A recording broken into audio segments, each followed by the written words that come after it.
जय सिया राम, राधे राधे। मैं प्रेम मिश्रा एक बार फिर से आप सभी का श्री रामचरितमानस पाठन सेशन में स्वागत करता हूँ। और हम अयोध्या कांड पढ़ रहे हैं।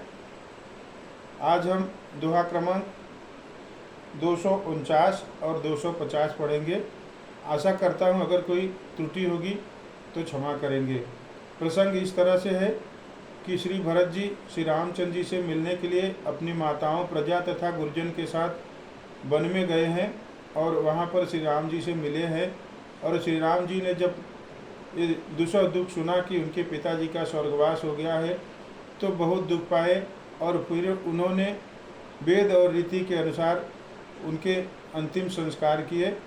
और फिर अपनी प्रजा से और गुरुजन से प्रार्थना करते हैं कि आप लोग अयोध्या को लौट जाइए, क्योंकि आप सब यहाँ पर कंदमूल फल खाकर बहुत दुख उठा रहे हैं, तो आपके बिना अयोध्या भी सूनी है। तो ऐसा ही करें जैसा सर्वसम्मति और सबका हित हो। अब आगे का प्रसंग पढ़ते हैं। दीन दयाल बिरद सम भारी, हरहु नाथ मम संकट भारी। राम बचन सुनि सबय समाजु, जनु जल निधि महु बिकल जहाजु। सुनि गुरु गिर मंगल मूला, भयहु मनहु मारुत अनुकूला। श्री राम जी के वचन सुनकर सारा समाज भयभीत होता, मानो बीच समुद्र में जहाज डगमगा गया हो। परंतु जब उन्होंने गुरु वशिष्ठ जी की श्रेष्ठ कल्याण मूलक वाणी सुनी तो उस जहाज के लिए मानो हवा अनुकूल हो गई। पावन पयति काल नहाही, जो बिलो की अग ओघ न साही। मंगल मूर्ति लोचन भरी भरी, निरखई हर्षि दंडवत करि करि। सब लोग पवित्र पयस्विनी नदी में तीनों समय सवेरे दोपहर और सायंकाल स्नान करते हैं, जिसके दर्शन से ही पापों के समूह नष्ट हो जाते हैं। और मंगल मूर्ति श्री रामचंद्र जी को दंडवत प्रणाम कर कर के उनके नेत्र भर भर कर दर्शन करते हैं। राम शैल बन देख न जाही, जह सुख सकल सकल दुख नाही। झरना झरई सुधा समबारी, त्रिविध ताप हर त्रिविध बयारी। सब श्री रामचंद्र जी के पर्वत कामदगिरी और वन को देखने जाते हैं, जहाँ सभी सुख है और सभी दुखों का अभाव है।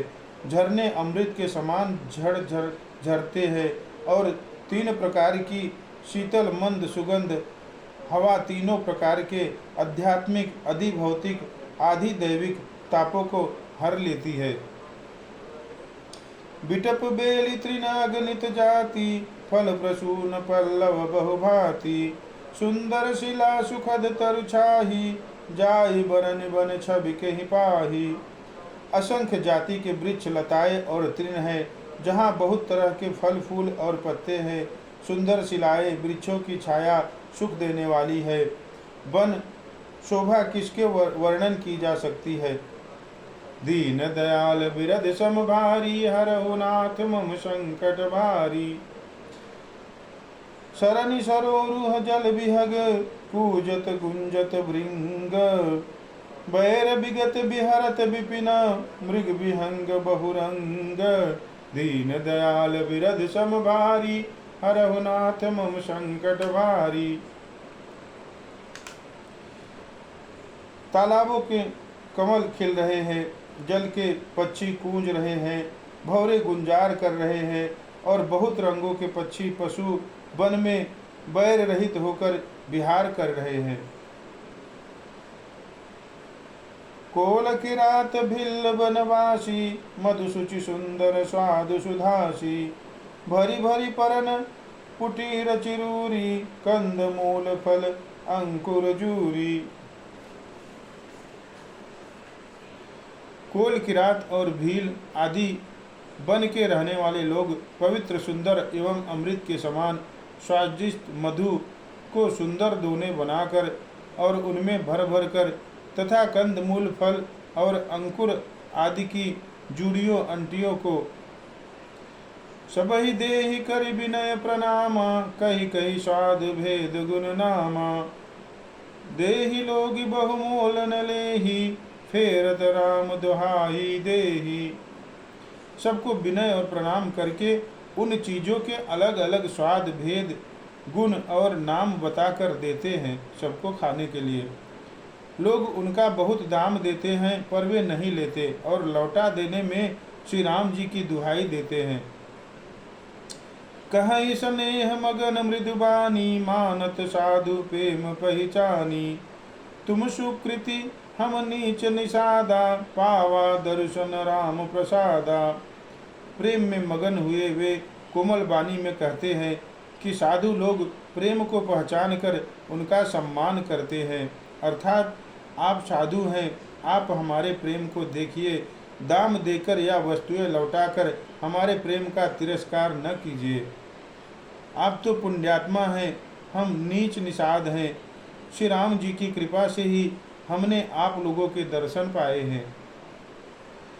हम ही अगम अति दरस तुम्हारा, जस मरुधरनी देव धुनि धारा। राम कृपाल निषाद निवाजा, परिजन प्रजहु चाहिए जस राजा।